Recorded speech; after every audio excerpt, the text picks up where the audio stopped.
I've often heard the argument about films, saying, man, these films are taking forever, man, these films take a long time. I admit, it's probably due to our impatience as a species that films take a long time to get made. However, even with that being said, the average time to make a film is roughly 4 to 5 years, give or take. So, naturally, most times a film takes a very long time to get made. Unless you make them all at the same time, but that's a different story. But I'm not talking about this today. I'm not talking about a film that took 4 or 5 years to get made. I'm talking longer. Thinking, oh, it's taking like 10 years. Nope. This film took almost 30 years to get made. Yes, almost 3 decades. And the journey of this film is probably one of the most well-known stories in animation. A story of how one man's ambition ultimately became his undoing, sense. And how the film he got ended up being, well, not very good. One film that was at one point trying to be the best animated film of all time. But instead, it was anything but that. And that film is The Thief and the Cobbler. And today, we're going to be looking into the history of its whole production.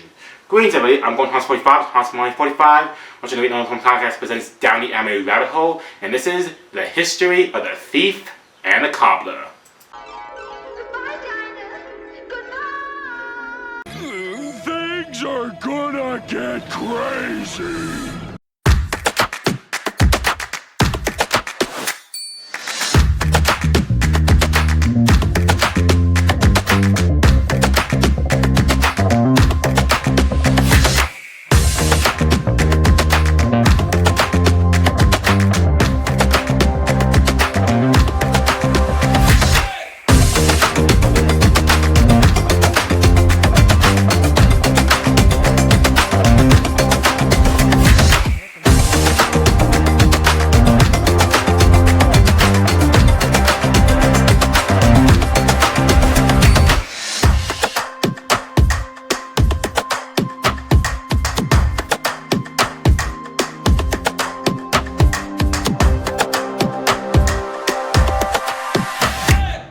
Most everyone's mad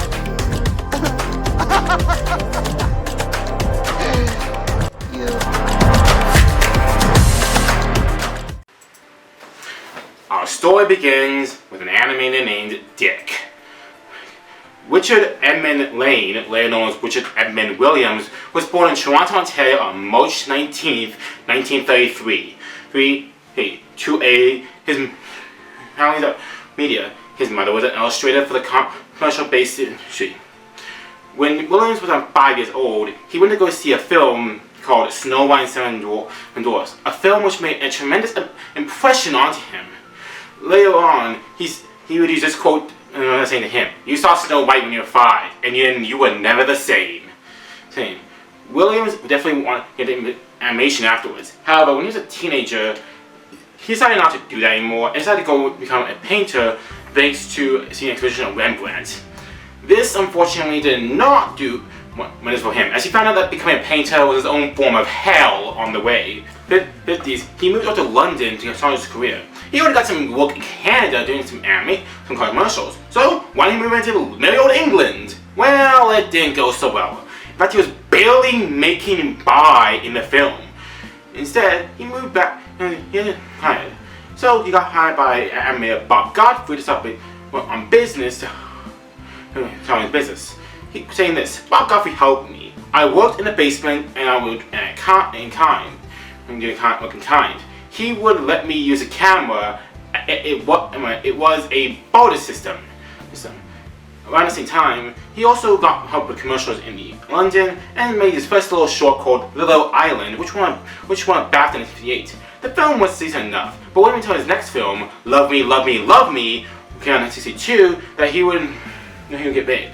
The film ultimately made a short film in 1962, and eventually Richard Williams would do about 250,000 commercials, and when they moved to his new studio at 13 Soho Square in London. During this time, he met a man named Indra Shah to do the work.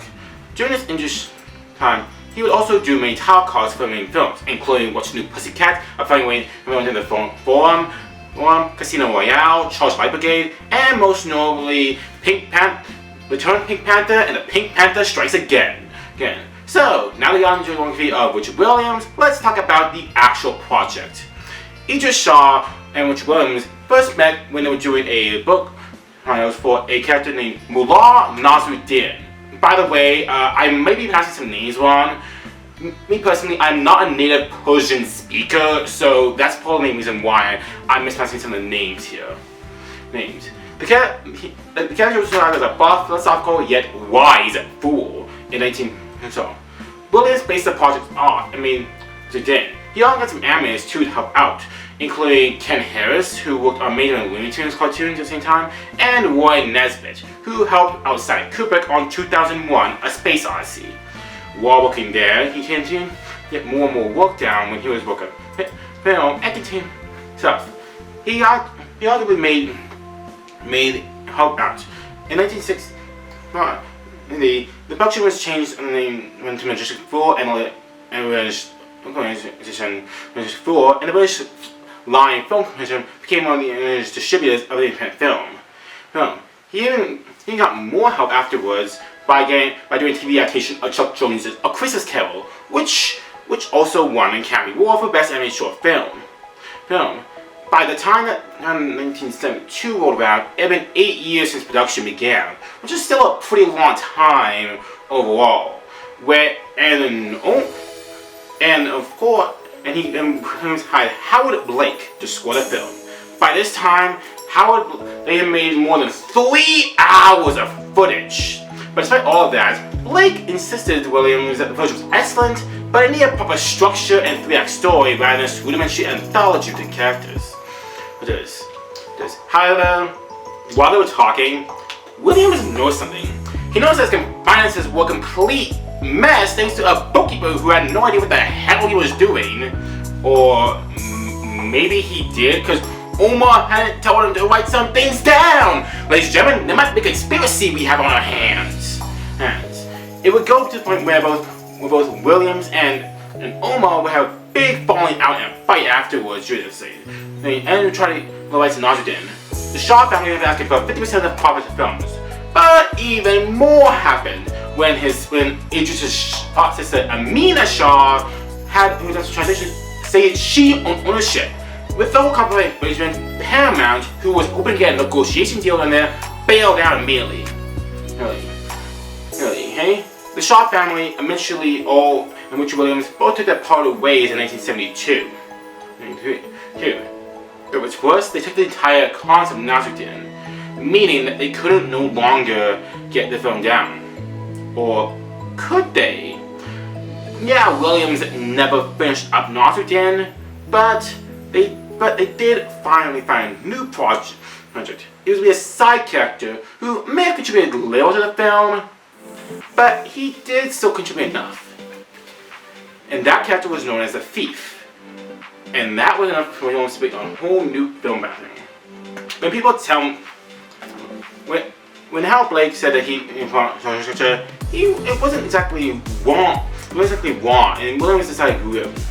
In a public announcement Williams stated about the project, Williams said this: Nasrudin was found to be too verbal and not suitable for animation. Therefore, Nasrudin is a character, and the Nasrudin stories which are the project. However, many years spent on painstaking the beautiful art of really Oriental art has been retained. Loosely elements of the Arabian Knight stories.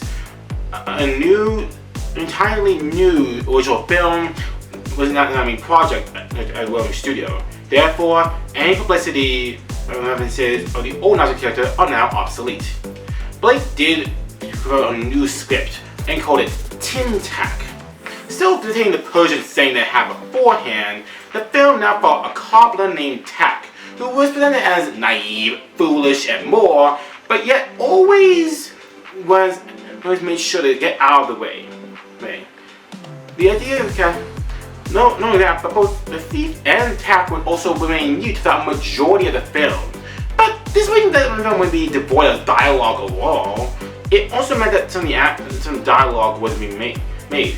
You see, characters. This includes the nurse, played by Joe Sims, the always worrying King Nod, played by Anthony Quayle, and the main villain of the film, Zigzag, played by Vincent Price, who will be the only character to speak entirely in rhyming. Aha! You've finished Yum Yum Shoe. You've done it very well. And now she has no need of you. We'll put you in a cell. Not only that, but there will be other characters too to help out in attack. Even if there be characters that aren't old. Not everyone's from an older concept, you know. There's also characters like Princess Yum Yum, played by Sarah Crowe, who will be Tax Huntress. The crazy old witch, who will be played by Joan Sims, or actually how she's verted in the film, is called the Mad and Holy Old Witch, but in the films. The evil One-Eye, played by Christopher Grenard, and a whole troop of guards who were played by various different actors. The characters were also renamed thanks to the designs afterwards. However, Williams had one major issue. He had very little money. The project wasn't being made out of his own pockets. This was made myself. It was literally being financed out of their own pockets, meaning that they had to take other jobs and they could get the project down. When they after seeing the joint book films, they had to figure out how expensive work, and even though it's tough. According to one animator, save money, one animator was by Richard Purdon, he said this: work on paper, don't put in color, don't put on special effects, don't do camera work, don't do tracing painting, and just do rough drawings. Williams also decided the whole film in ones. Now, what do I mean doing a film in ones? Well, if you guys don't know, the standard practice for animation is to do in 24 frames per second. And usually the standard practice is 2s, so you would do it in only 12 drawings. It really is a simple math thing. When you do it in 3s, you do 8, 4s, it'd be 6s, and 6s, it'd be 4s. But that is not what we have here. When I say I mean that there'll be 24 drawings per one frame of animation. And if you look at the animation, it is very, very complex. So that's just one thing would be there afterwards. Okay? In like 1970, he also hired more animators to help out in animation, including Emery Hopkins, who would work with Walt Disney, and the Looney Tunes. Babbitt, who's often considered the character of Goofy and the animator responsible for the mushrooms in the Fantasia, and Graham Natwick, who helped out create characters like Betty Boop and Snow White. But these weren't just here to help Williams make the film, they were also there to teach him at the same time. Williams always wanted to be more into animation and wanted more physical role into the stories, even if he couldn't do it, which was Williams hired also got consulting animations from other animators, including Ken Anderson, Milt Kahl, Fred Thomas, and Ollie Johnston. However, it didn't really seem to, as it would prolong the filmmaking for even longer. But there was another issue entirely. Williams wanted Aladdin Cobbler to be the best. And I don't just mean the best of film he made, but the best animated film ever. And with that title alone, you can imagine that he put his livelihood into it. He even got some better out trying to animate the film Raggedy and Andy, a musical adventure. The film was pretty hard though, as Williams' main problem in his animation is that he is a perfectionist and wants only perfection out of his artwork. And even though Raggedy and Andy is a small physical project, he wasn't there. The film itself even had issues trying to draw characters down and actors to roles even, as well as trying to try to get actors to be there. Even when had issues behind the scenes too, of other issues too. The director A. Levito passed away at 75 before the film could get finished. Williams would replace him as director afterwards. afterwards during the whole thing. The film was released in 1977 or 77. However, it didn't do great. The reception of the film was mainly mixed, but it leans more to the positive side. Roger Ebert said this: I enjoyed the film fully without the slightest revert to my childhood, but it didn't really. So critics were more positive. However, it didn't do great at the box office, as the box office only produced $1.3 million, $35 million in rentals. It didn't really making it okay. As time would go on, there'd be more and more intention trying to be drawn to this film, and as the years grew on, Williams had to figure out. Williams couldn't be just, he had to figure out a financier to help out this film in some way. Thankfully, he found a film by a financier by a Saudi Arabian prince named Muhammad bin Faisal Al Saud. I'm saying it slowly so I don't mispronounce it. Again, I do not speak Saudi Arabian or Arabian, so I cannot say it myself. Who had taken out a lot of films. And agreed to give $100,000 to animate one test scene. With that in mind, Williams decided to do one thing in particular, and that was to animate one of the most difficult and prestigious scenes ever, the final battle. This would be where the thief would try to retrieve a lot of the golden balls that he would try to steal. Afterwards, he would try to see how complex it was. Even though he finished the whole things, Faisal, over there, the final project we know as the battle scene, as he tried to achieve it. After several months of working on it, he produced a pitch by Saul, and the thing was clean in 1999. Despite much impression by this scene, Faisal said no, mainly due to three things. One was that he was just interested anymore. Two, Williams was deadline twice. And three, he went over budget by doing over $250,000 just for the scene alone. Meaning that he couldn't get the film out. By the time the 80s happened, there was no way, unfortunately, he could get out of the idea, and unfortunately, Williams couldn't really agree to it afterwards. Not only that, but Williams was starting to cause out more issues. By the time that they tried making more films, they even tried acting the films too. Jake Ebert was asked one time to help out filmmakers when he tried to do let's just film the film like wash it down. However, unfortunately this caused issues, as Williams would have to agree to ask for scenes to be deleted. Gary Kurtz also asked him to be a financier on the film. Unfortunately, all these films were just and unfortunately, Williams would lose a key part of this film. Well, this film, with that being Ken Harris, passed away in 1982 while working on the film. From time to time, Williams would try his best to get this film at least somewhat made in a somewhat complete state. Regardless of how it would work out, he tried to get everything to get under the way with it. Not only that, but Williams also was suffering more issues overall with the film too. Many of the actors who portrayed some of the roles had also passed away too. This included the narrator of the film, Felix Alexmore, passing away in 1979 at the age 9.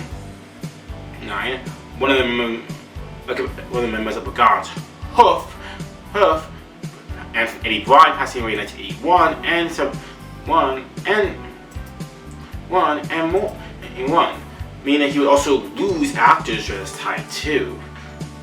When the financial backing came around, Williams had to figure out what. Williams took out the eye of a man named Steven Spielberg. He had seen Williams had done a lot more and started to help out with the film. He saw Williams adapting Disney characters into fantasy commercials around the same time. That being said, though, he knew he had to do two things. One is he had Williams do a movie. The downside for Williams is that he would have to work on another project, which he grew to hate. He didn't like working on other people's projects because it left for him to have the less of creative freedom. And even though those kind of commissioners were him, he did not do anything else. Williams However, the good news is Williams will be on a path to change animation forever. He will change them with a certain film. Play it!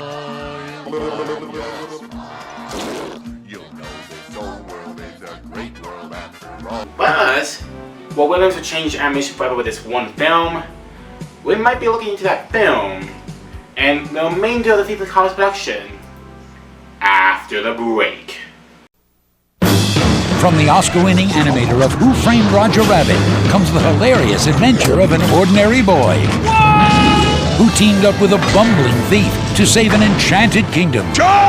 With the voices of Matthew Broderick, I'm Tack, Jennifer Beals, That's my nanny you're sitting on. and Jonathan Winters, There he goes, he's up. Oh. comes this year's winner of the Academy of Family Films Award. Critics are calling it terrific and phenomenally imaginative. Arabian Knight.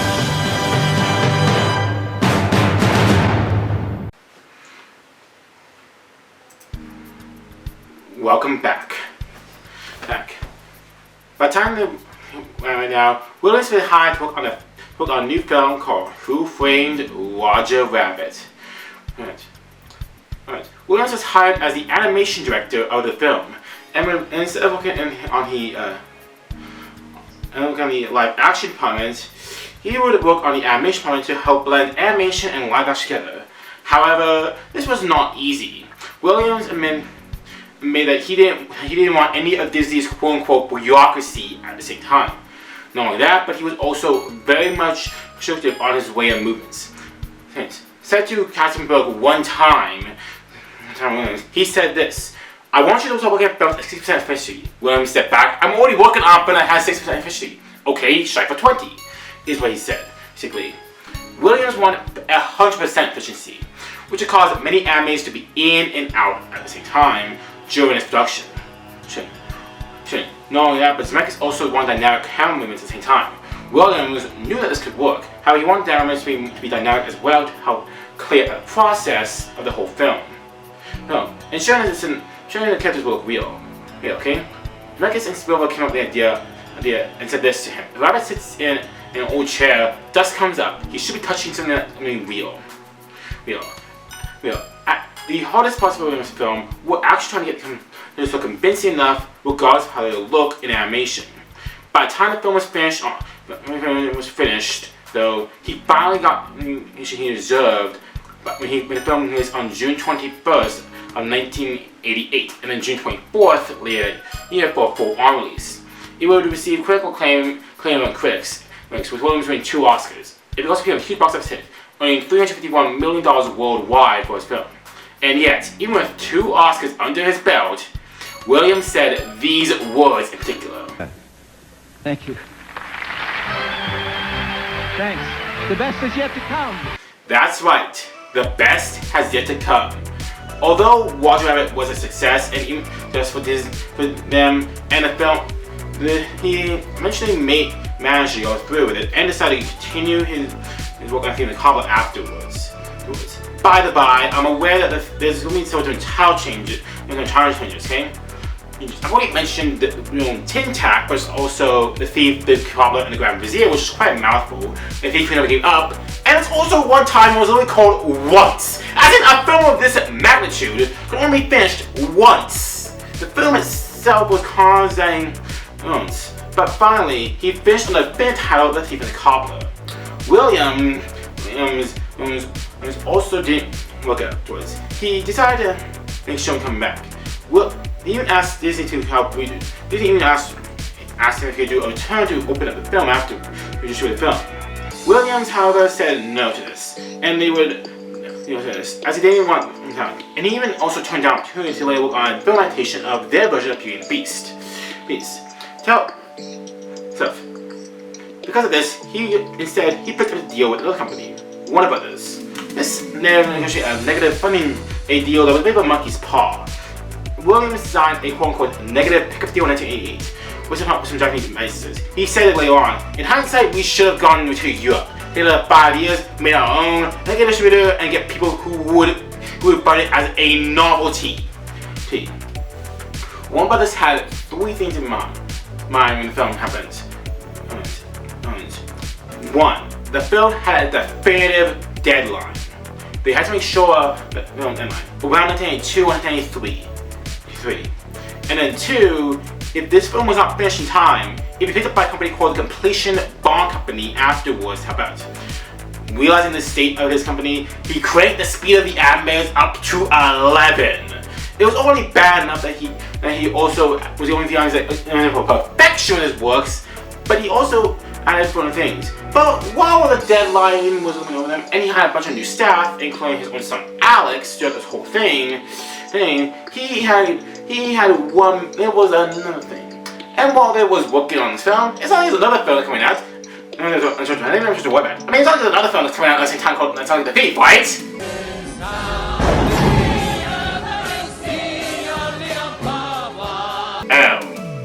Where do I begin with this one?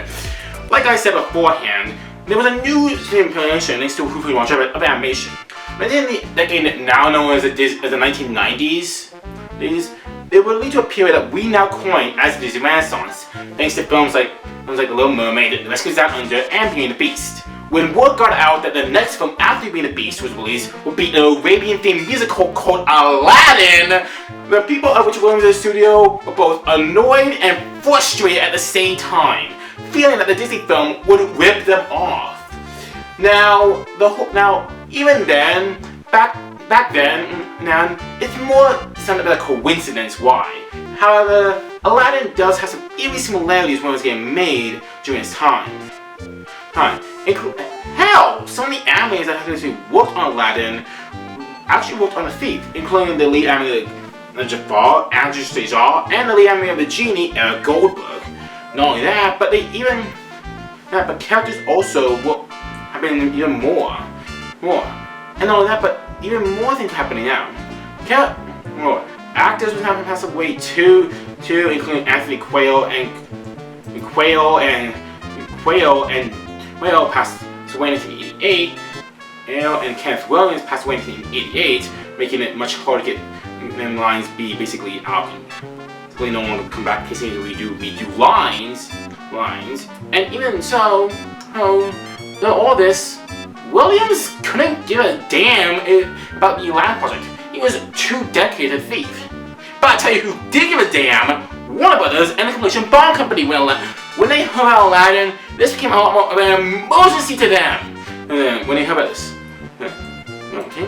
It was by that point they hired TV producer Fred Calvert to help.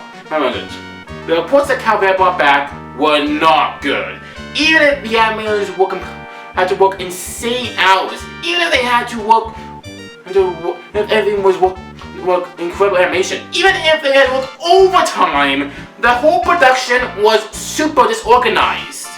The crew somehow, Calvert said best that Williams was woefully behind schedule and way over budget. They were always missing always over budget, and somehow they missed, and somehow they were behind schedule. But what surprised everybody, not just the animators, Calvert, and Warner Brothers and the production company themselves, is when Dick began storyboarding. Buddy, you are now 27 years since you've made your film, and now you start storyboarding?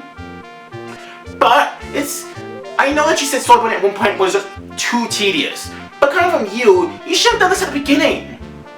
But in all seriousness, the main reason why the storyboard was made was because they had to finish around 10 to 15 minutes of the film, and they were some important scenes, as they were the scenes that comprised some of the most important characters.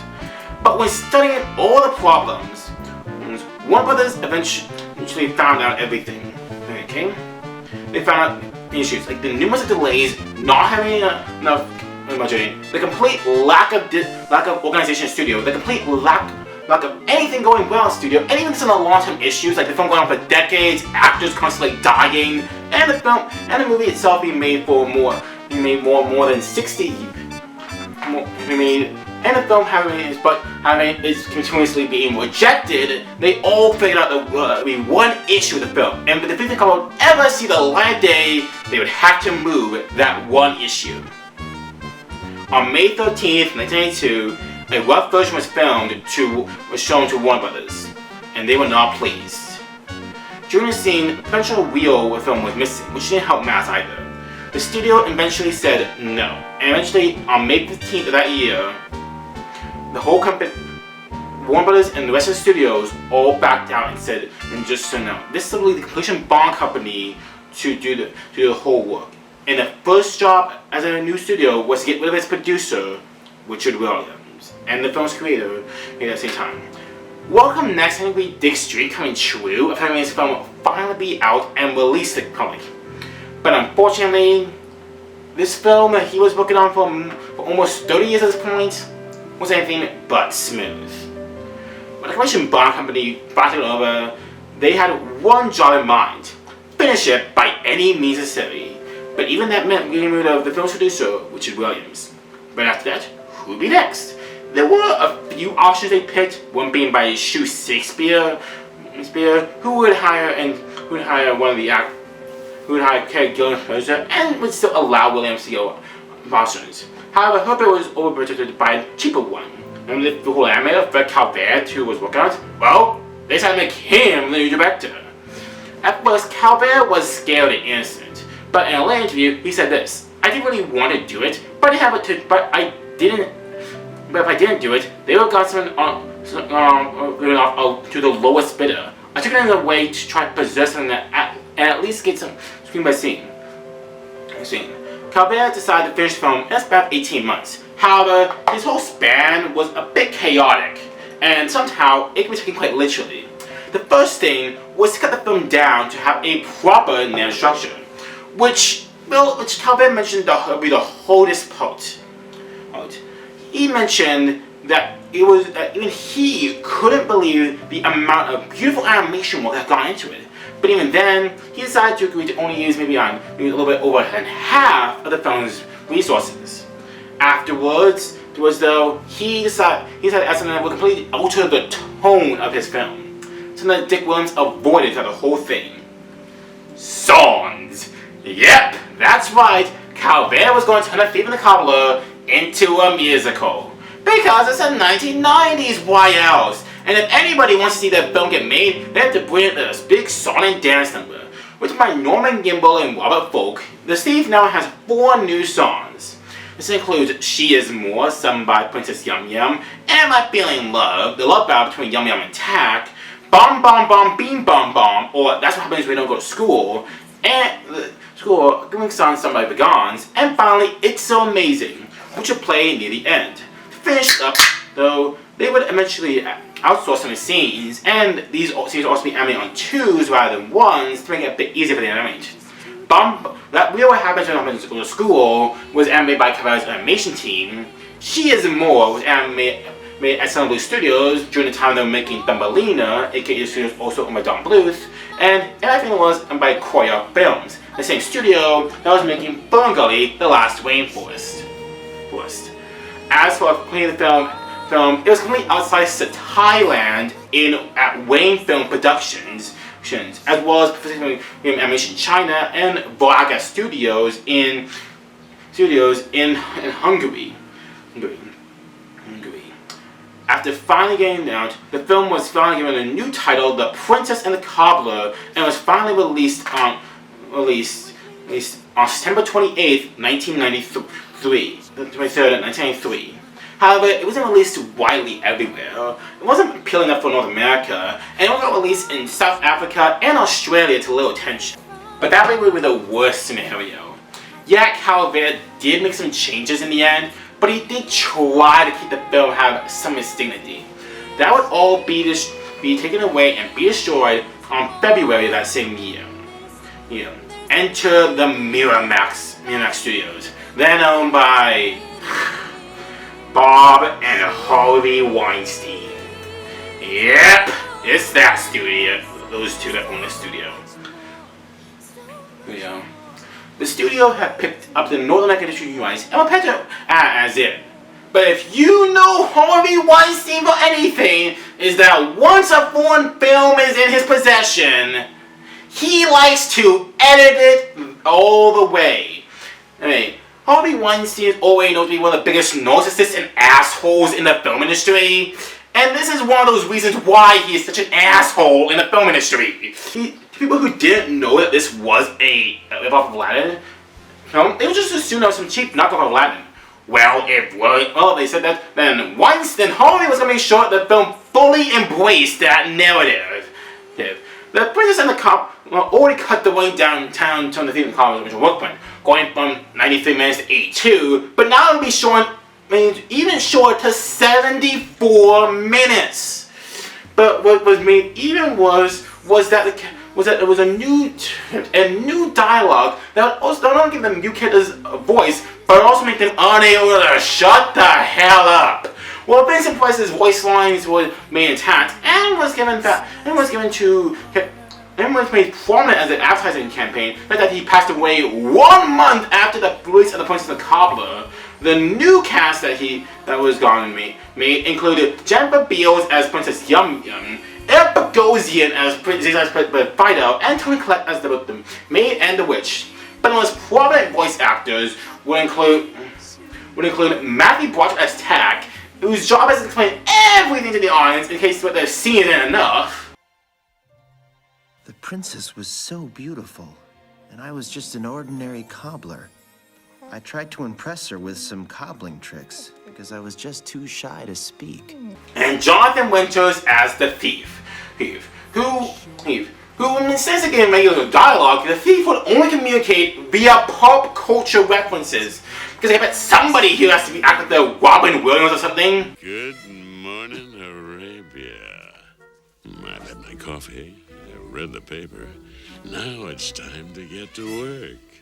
This new version, not titled Arabian Knight, was released on August 25th, 1995 in only about 510 theaters. The critics were giving it mixed reviews, saying that they praised the animation and the work that was done by Calvert, done by local masters, but heavily citing the elements done by Calvert and Miramax, the songs, the dialogue, and the inconsistent animation. As for the box office, it was an inevitable bomb, only about $300,000 million ever since. So, ever since then, Miramax would release the film on home media and DVD on both lasers and VHS, and then on DVD, with the only contained as the film's contained BV title, The Cobbler. Now let's go to a bit of my history of this film.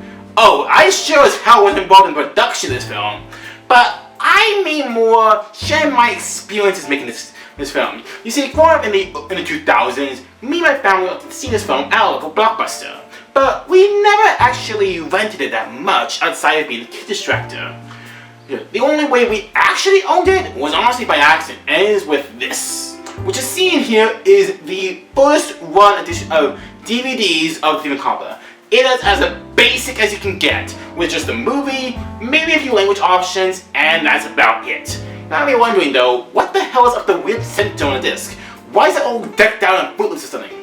Well, that's honestly how we got it. In the late 2000s, Kellogg's had made with Alliance Films, who was shipping Miramax Times in Canada at the time, to tell them a special bonus of the films only if you bought Kellogg boxes in cereal.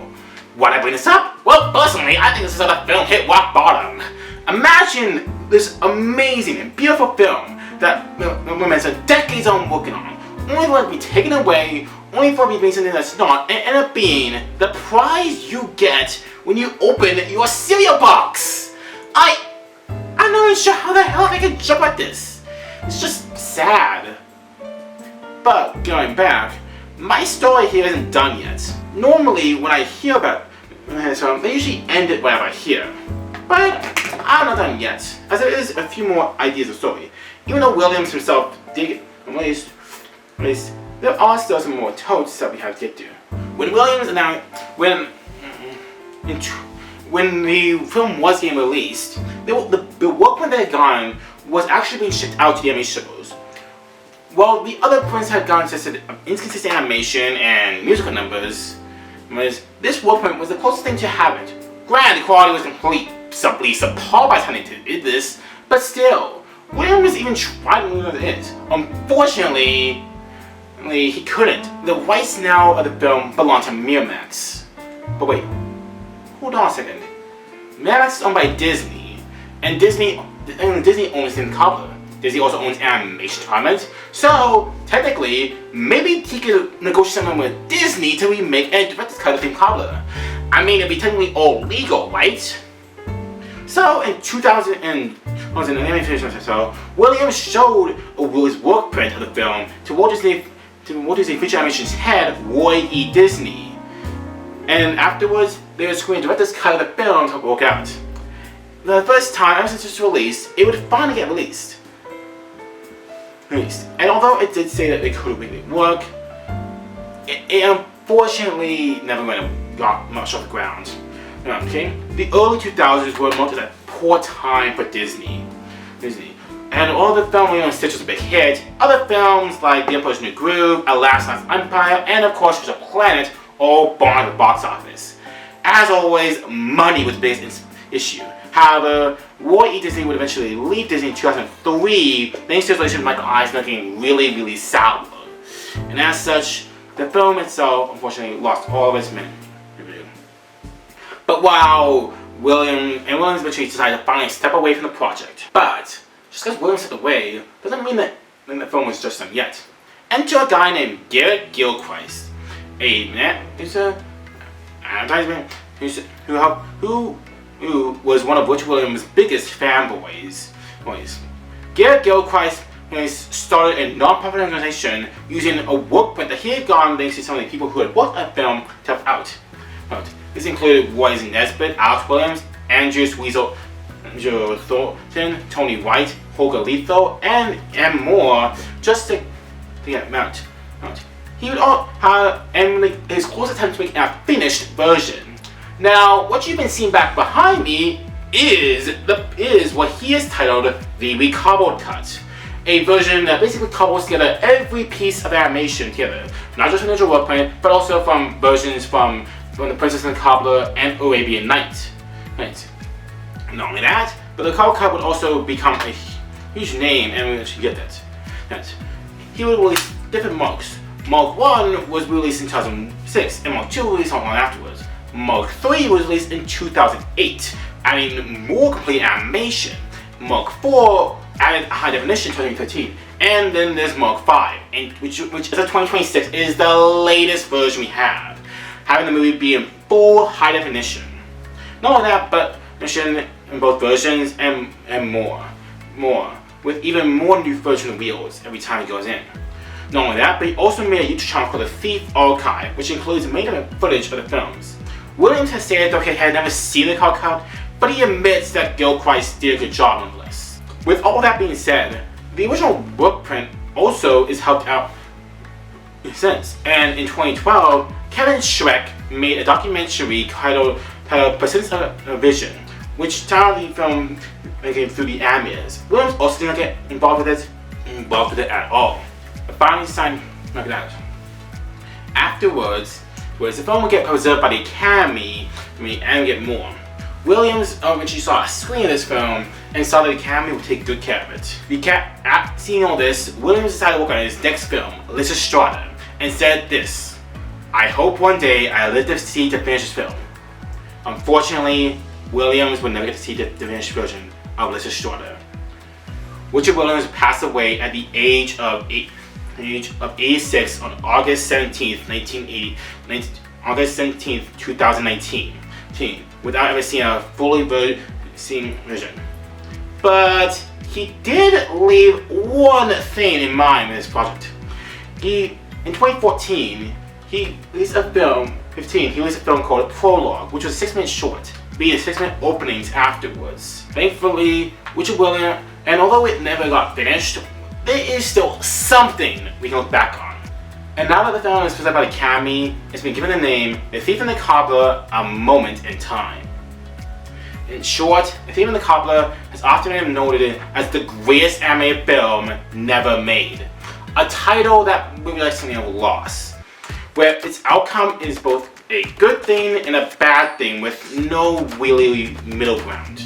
However, the ending is more bittersweet, so to speak. Sure, the film never got finished in the way it was intended to, but it doesn't mean that it should be not that. The film itself is one of the most well-known stories ever, and Richard Williams may have never gotten to finish it or even gone to see a complete version, but he did get to end up changing animation in many ways, thanks to either his work on top sequences like the Charlie Light Brigade and the film Pink Panthers, to Ryan, well, I guess I forgot to mention it, but he also did this. Yes, the Animated Survival Kit. Probably the most well-known book in animation. You need this book if you want to get into animation. So there's also that he did as well. To helping refine animation with Who Framed Roger Rabbit, to even more stuff afterwards. He may have been able to finish the Cobbler, but the film itself is preserved and is made up for good reason.